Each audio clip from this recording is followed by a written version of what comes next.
What is going on, everybody? Welcome back to the channel. Aftersound here, bringing you Splinterlands content every single day. We also stream right here on this channel as well as on Twitch regularly, so make sure you come by and say hello.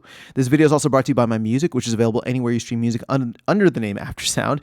And I just released a new song earlier this month called Run, so check it out. Let me know what you think, and I appreciate the support. Okay, guys, let's talk about the Wild Season Pass, because one thing that I think is interesting, and I was just playing around with some numbers here and I thought it'd be fun to share, was how much SPS do you need to own and stake in order to get the Wild Season, Wild Season permit, not pass, for free, essentially, right?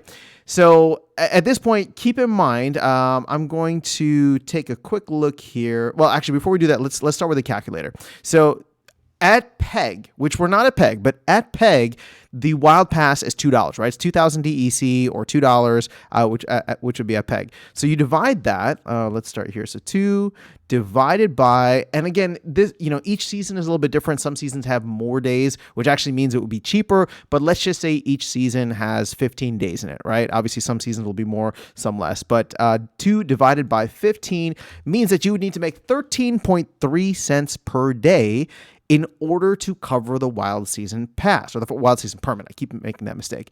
Forgive me. Okay, so let's go over here, and let me just actually refresh the value so you can see here.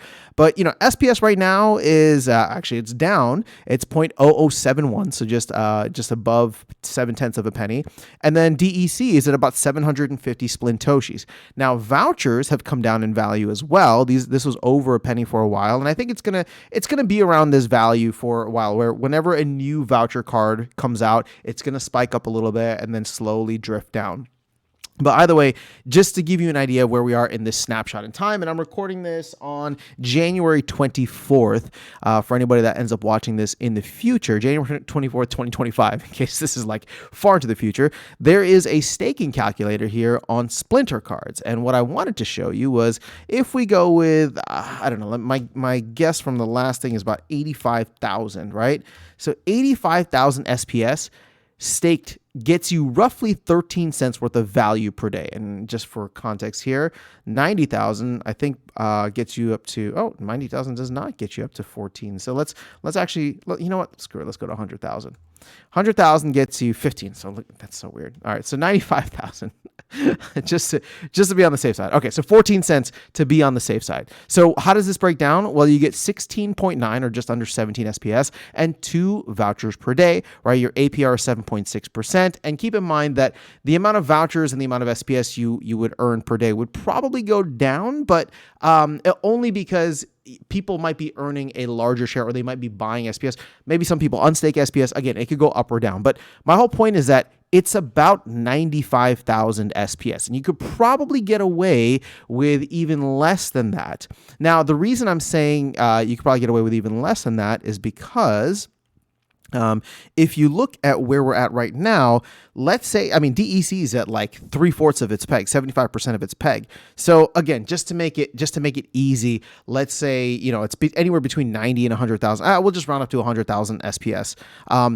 That would mean at this point in time, you would only need to have 75,000 SPS staked in order to get the US dollar amounts, the 13 cents per day, right? Well, actually, no, it wouldn't be 13 cents per day. It would be whatever the DEC equivalent is at 75% of that discount.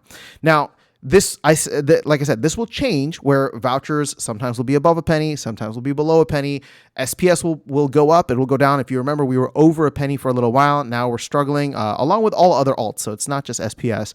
But what's interesting about this is that it gives you a target. If you want to play essentially like wild format forever, and again, this is assuming that SPS and vouchers are at somewhat of a low right now, which is my hope. Again, this is not a prediction. I have no idea what's going to happen, but my hope is that we are at the start of a solid bull run here, and that we will hit maybe not new highs, but we will go higher and hopefully avoid these super lows that we've seen for SPS as we start to burn SPS with the flywheel, and as hopefully vouchers become, have a little bit more utility than what they have now, or we get more players that come in and want these voucher promo cards.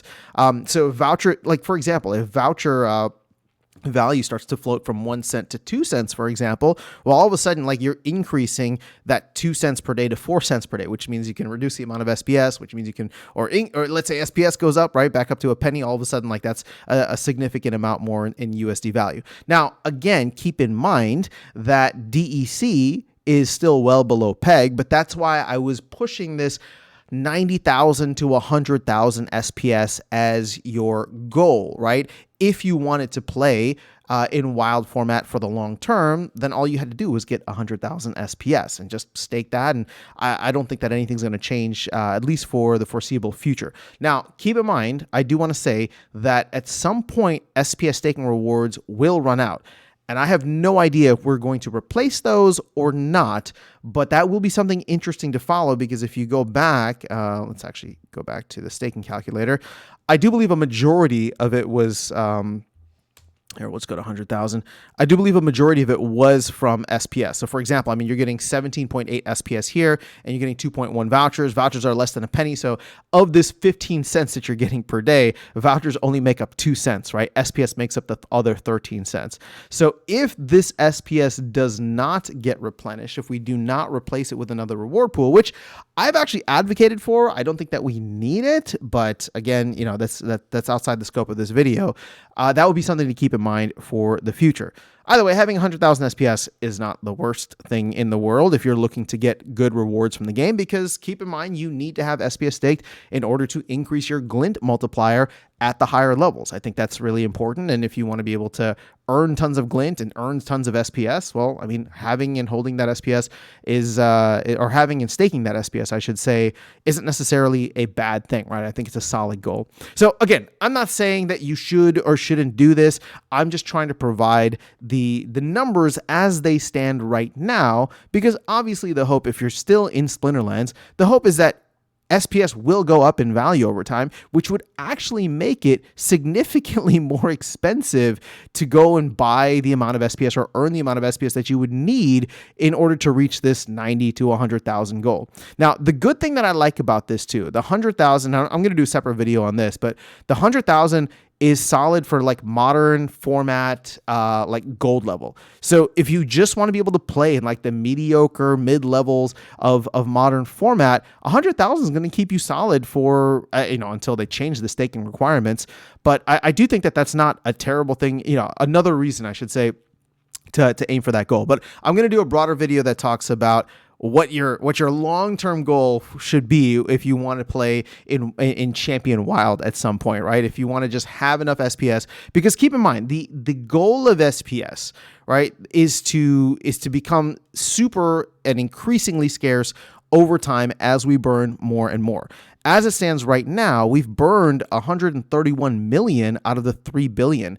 And I don't think that you would get anybody here, or very few people, to ever vote to print more. So where is this? Okay, so you can see here that the total amount of SPS burned is 131 million, right? Out of SRR. Our max supply has come down significantly already. And I think these numbers are a little bit off on Splinter cards. But either way, we had, almost 69 million burned for DEC and another 62.7 million that was burned from nodes a couple of years ago. So either way, my point is that if you can secure this for the long term, because you want to play the game for the foreseeable future, for the next couple of years, and know that every time a new set comes out, every time a new feature comes out, every time people need more DEC, they will burn SPS, and ideally that SPS will never get minted again, right? Reminted or adding to the 3 billion supply. So that's all I have for you guys in this video. I've gone way into the deep end here, but I just want to share that number with you. About like 90,000 to 100,000. And if we stay below the what's that called? Peg for a significant period of time, especially right now, 75% of peg, you could probably get by with even less than that. But I think most people are probably playing in modern. I'm just looking at this for the long run. If people want to be able to participate in wild format and have their fees covered for them, this would be a way to do it. So that is all I have for you guys in this video. Let me know your thoughts in the comments below. Otherwise, I'll catch you all in the next one and see you around the game. Take care.